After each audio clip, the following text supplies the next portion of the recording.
Hello, hope you're doing great, and today is the day of the fixed turret. We are going to talk about the purpose of this turret. When I started playing, I thought, well, this is useless, because if you add a fixed turret, you are killing your breakthrough. The breakthrough is the defense when you are attacking, and a tank without breakthrough is like a tank without defense, so it could be pointless, but there are some uses for it, and we are going to talk about that on this video.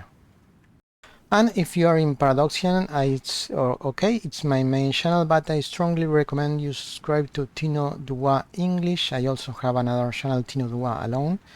Those channels are for gaming only in their respective language, and I hope to find you there. I will leave the channels in the description. Thanks. So let's check the effects of the fixed turret. The fixed turret adds you defense, because it's you're going to see very soon why. It kills your breakthrough, minus 25%, and adds a lot of reliability, plus 20% reliability. On the other hand, the standard turret is your main source of breakthrough, or a very important source of breakthrough. For example, this light turret for 3 men gives you 14 breakthrough and takes you away some speed. So the problem with the fixed turret is not only that it takes you out 25% breakthrough, it also takes away from you the possibility of adding more breakthrough using a turret. So if you are using fixed turret, basically you are going to be killing your breakthrough. So let's start with the applications. If you use a fixed turret, since you're going to have increased reliability, you can use an interwar chassis. This is an interwar chassis from the World War I.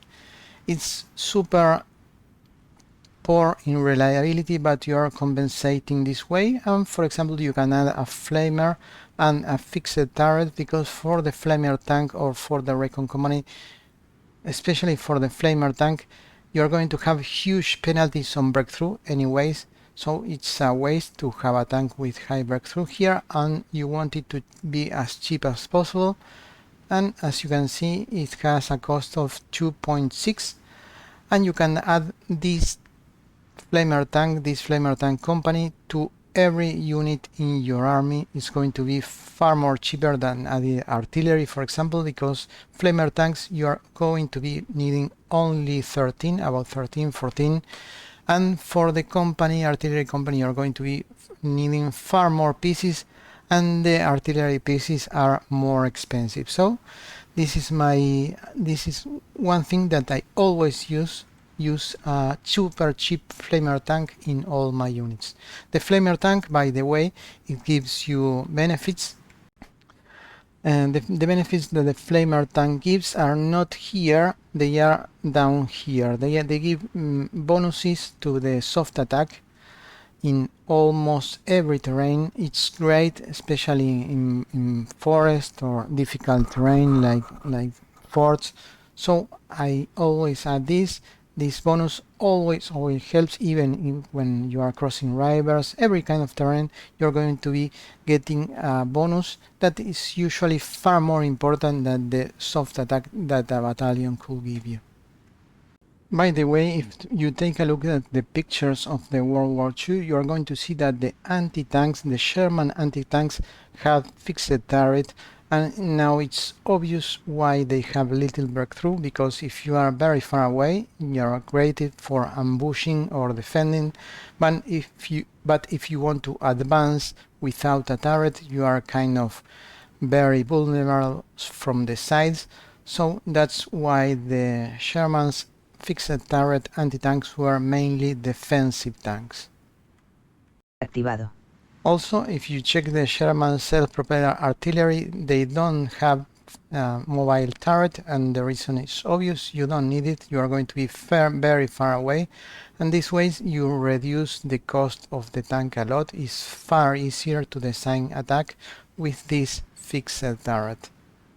Also, if you have 36 light tank models, very easy to get, you can do a flamer tank and you use wheels instead of trucks. I don't recall how these are called, but the point is that it's cheaper 2.4 instead 2.6, so something you should have into consideration. I also forgot to mention a very important aspect. With a fixed turret, you are able to carry a weapon one level superior. So for example, here I'm using a medium howitzer, despite I'm using a light tank.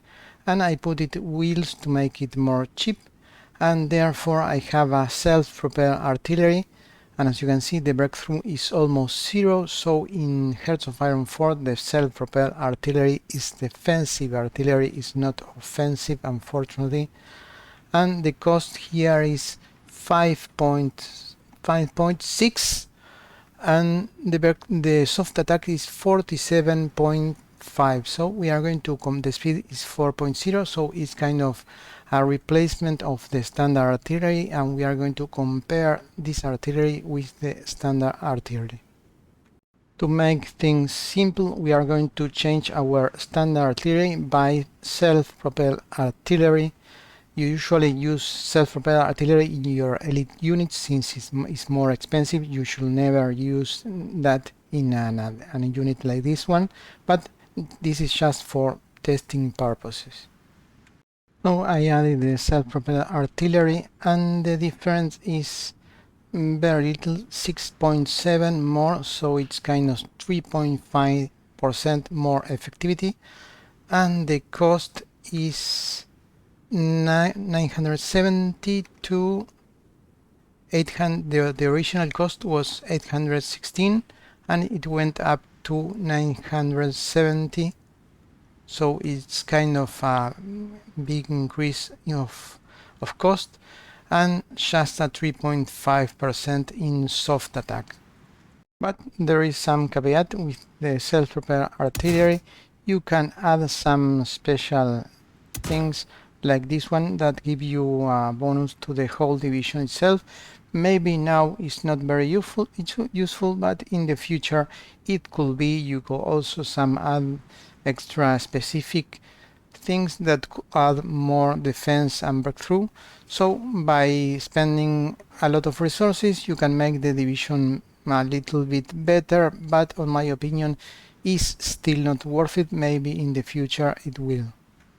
Also, you can use this improved reliability to use a heavy tank and add a lot of heavy machine guns that have very low reliability, and you are going to be making a kind of super heavy artillery with a lot of soft attack, but it's kind of too expensive in my opinion for the super expensive, and it's just a defensive tank, so it's not worth it at all. And the second important critical use that I found for is, I use this template a lot in the past, this design. I use a light turret, fixed a heavy howitzer, it's a medium gun, improved armor, also improved wielding, and therefore I'm going to have a very fast tank, 12 kilometers per hour, with a lot of armor and super high reliability. And this is very useful to equip with truck infantry. I'm going to show you the template right now. And here it is. This is what I call shock infantry. Doesn't matter what you put here, the template. You should use trucks that moves at 12 kilometers per hour, and the tank that we just designed that also moves at 12 kilometers per hour, and therefore you are going to have the armor bonus that is usually perfect for early war. An armor of 46, it's kind of, you are going to be armor, no one is going to pierce these units unless they have anti-tank. Usually no nation has an anti-tank early to kill this unit, and this is especially strong in plains, and in cities it moves very fast. I use it once with Poland, and also to attack the Soviet Union is super powerful because there are many plains in the Soviet Union, but in Poland the problem is that there are some forests, and in forest this template is kind of useless. That's why I use horses in forest, but this is a very valid design for the fixed turret to increase the speed, and it also has a nice punch because it has a howitzer and two machine guns, one heavy and one light. And finally, it's also the anti-tank with fixed turret, but for me it's much better to use a truck with anti-tank because the truck uses only one combat width and the anti-tank tank uses two. So that's all from my side. If you have any idea on how to use fixed turret, I would love to hear it. Thanks for watching. Like and subscribe if you enjoy, and stay awesome. Bye bye.